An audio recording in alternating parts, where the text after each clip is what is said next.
You are looking at Julian's pronunciation guide, where we look at how to pronounce better some of the most mispronounced words in the world, like this other curious word. But how do you say what you're looking for today?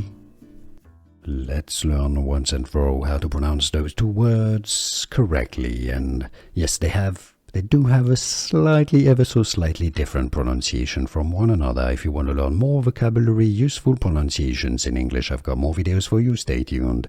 The top word is pronounced wonder. If you wonder something. Alright, so here the sound is an sound, as in one. Alright, you know, I won the lottery. One. Wonder. Wonder. Okay, now the bottom word with an A is pronounced wonder. It's an sound, not but it's more open. Wonder. To wander around something. Wonder.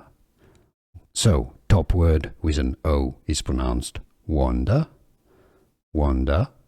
Bottom word, wonder. Can you hear the difference? Was this any useful? Let me know in the comments. Here are more videos on how to pronounce more confusing words and names too many mispronounced. Like this video if you found it useful. I appreciate your support. I'll see you soon and thanks for watching.